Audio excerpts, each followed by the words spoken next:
If you don't like conflict, this one is going to hit a little bit because most money problems aren't really about money, they're about boundaries. Welcome back. This is day 26 of your Money Mindset Reset. Yesterday, we talked about building habits that actually fit your life. And today, we're talking about protecting everything that you've built because you can develop the right mindset, the right habits, the right identity around money and still lose ground if you don't have boundaries. And let me say up front, I am not someone who enjoys this topic at all. I am someone who avoids conflict by nature.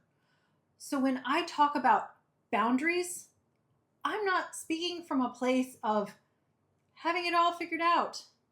I'm speaking from the middle of learning it continually every day, sometimes the hard way and in real time. Most people think of a boundary as a wall, something that you put up to keep people out. But that's not really what it is. A boundary is just a decision, a clear statement, even if only spoken to yourself. It's a statement about what you will and you won't do, what you will and you won't fund, what you will and won't tolerate. It's not about controlling another person. It's about controlling your own access, your own resources, and your own energy. And when it comes to money specifically, the absence of boundaries doesn't protect you from conflict. It just delays it. And usually makes it more expensive when it finally arrives. Avoiding boundaries doesn't avoid conflict. It creates bigger ones later. Every time you absorb a situation that needed a boundary, you're making a withdrawal from your own reserves. And that could be financial, emotional, or in terms of your own self respect. I'm going to share something that I'm living through right now, and not because it's resolved. It has reared its head yet again. And it isn't because I think it's exactly the kind of situation a lot of people quietly find themselves in and don't know how to talk about it. My brother lost over $60,000 to an online scam. This was money from a life insurance payout after our dad died. And this is the third time this has happened. There's a fourth in progress. Those are three separate instances of him sending large sums of money to women he met online, lured by promises of relationships, business opportunities, or other forms of financial gain. And each time the money disappeared. Each time there were consequences. And each time my parents were there to absorb those consequences. This time, with my parents gone, I was the one who got the call. His electric bill hadn't been paid and it was about to be shut off. Then I discovered the house my dad had left him was in pre-foreclosure for unpaid property taxes. I paid both of those out of some remaining funds that were part of his inheritance because in the moment, that felt like what you do for family. A few days later, he asked me to pay his overdue cable bill. And that's when I understood something clearly. This doesn't stop. Not because he's a bad person, but because it has never stopped. He's spent his entire life being bailed out, first by my parents and now by me. And every time someone steps in, the lesson doesn't get learned. The behavior continues because it can. I'm going to have to make the choice now to let him live with the consequences of his own decisions. And that's not because I don't care, because caring without limits, it's not help, it's enablement. And I can't keep pouring into a situation that isn't changing. And that's at the expense of my own financial stability and my own peace. This is one of the hardest kinds of boundaries to hold, the ones that involve people that you love, situations that feel urgent, and the very human instinct to fix what's broken for someone else. But a boundary with someone you love, it's not a betrayal. It's often the thing that creates the conditions for real change. At least that's what I'm hoping for. And this situation with my brother isn't the first time I've paid a price for not holding a line, for not having clear boundaries with money, with relationships, with situations that were clearly going sideways. It has cost me money that I won't get back. It cost me a marriage. It cost me a 35-year friendship. And in each of those situations, the financial loss was real, but not actually the worst part. The worst part was how it made me feel afterwards. Used, foolish, like I should have seen it coming and stopped it sooner. That feeling lingers far longer than any dollar amount lost. It gets in the way. It gets into the way you see yourself, your judgment, your worthiness, your ability to protect your own interests. And that erosion of self-trust, of confidence in your own instincts, is the real cost of a life without boundaries. It doesn't show up on a bank statement. Sometimes it does. But it also shows up everywhere else. The emotional cost of boundary violations accumulates. Each time you absorb something that needed a limit, the toll adds up. And it's not just the situation in front of you, it's what it does to your belief that you can trust yourself to make good decisions going forward. And here's something nobody talks about enough. What it actually feels like when you know you need to set a boundary or have a difficult money conversation. For me, it's physical before anything else. I get a sick knot in my stomach. My jaw tenses up. I usually have a headache. And underneath all of it, there's this feeling like my whole body is shaking on the inside, even when I look completely composed on the outside. And I brace for it, even when it might not be coming. I prepare myself mentally for the conversation to go badly, for the other person to react with anger or hurt, for things to get worse before they get better. Whether or not that's realistic, that's not weakness. That's what years and years of conflict avoidance does to your nervous system.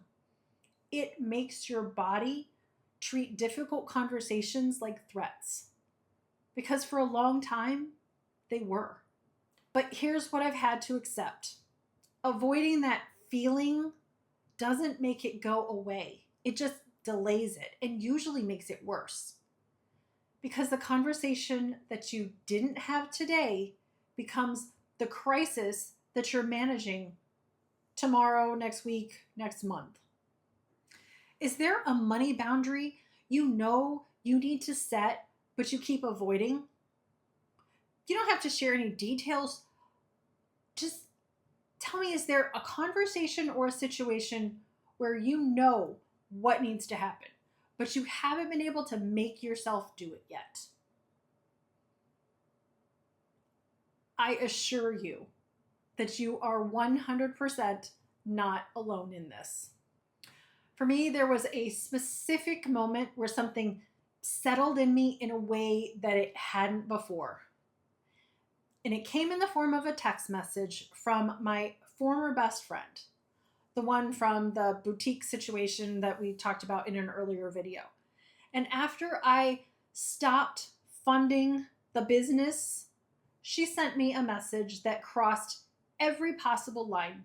She told me I had ruined the business. She brought up that I was boring, that nobody actually liked me, and that any friends I had ever had over the years were only there because they liked her and they merely tolerated me. She brought up my marriage ending, suggesting it was no surprise my husband didn't want to be married to me anymore, which was particularly interesting since I was the one who had filed for that divorce. Her text to me was calculated. She knew exactly where I was most vulnerable, and she went directly there. And something in me shifted. It wasn't anger exactly, it was more like this moment of clarity, a very quiet, very final no. She doesn't get access to me anymore. Not to my time, not to my energy, not to my finances, and certainly not my attention.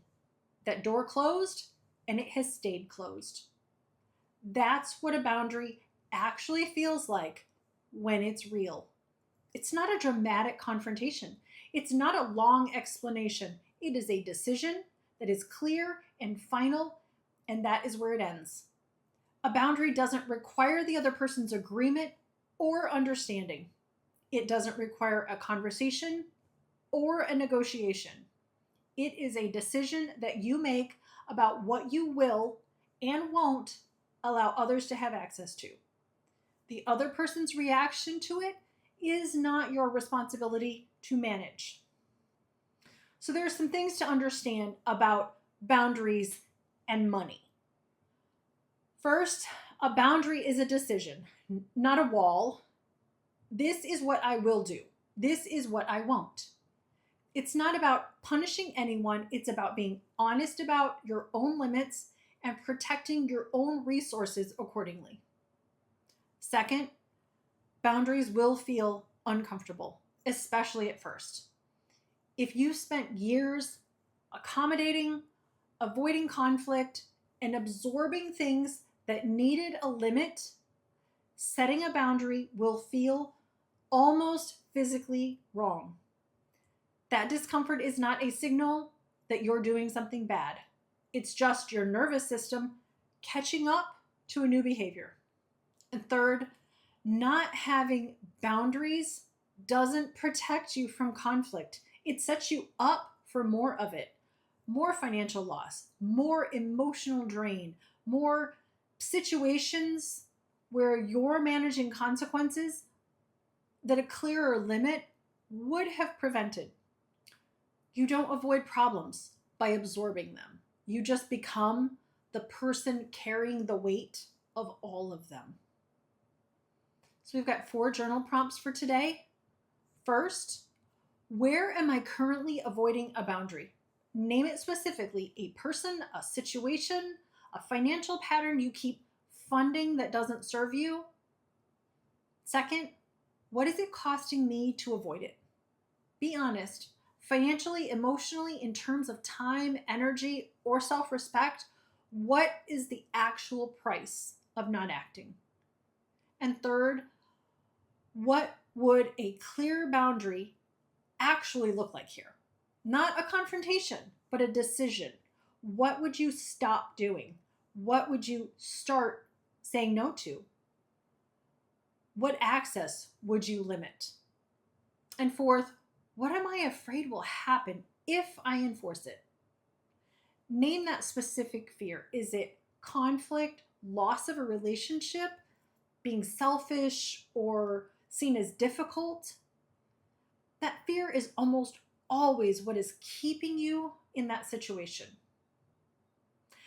I'll sit with that last answer for a while, because understanding the fear is usually the thing that starts to loosen its grip.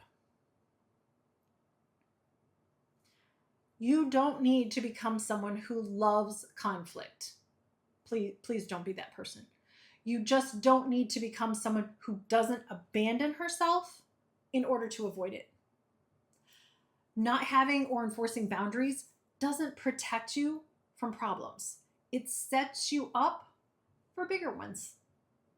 It leaves you managing situations you should have redirected a long time ago, like feeling used and guilty for letting it happen again, and slowly eroding your own confidence in your ability to make good decisions for yourself. A boundary is not unkind. It's honest. And it's one of the most financially and emotionally protective things you can do for yourself and the people you actually want to show up for. You have more control than you think. You've got this. I'll see you tomorrow for day 27, where we talk about something I want to completely reframe before this reset ends, and that's budgeting. Not as a restriction, not as punishment for spending, as one of the most powerful acts of self respect you can practice with your money. I'll see you then.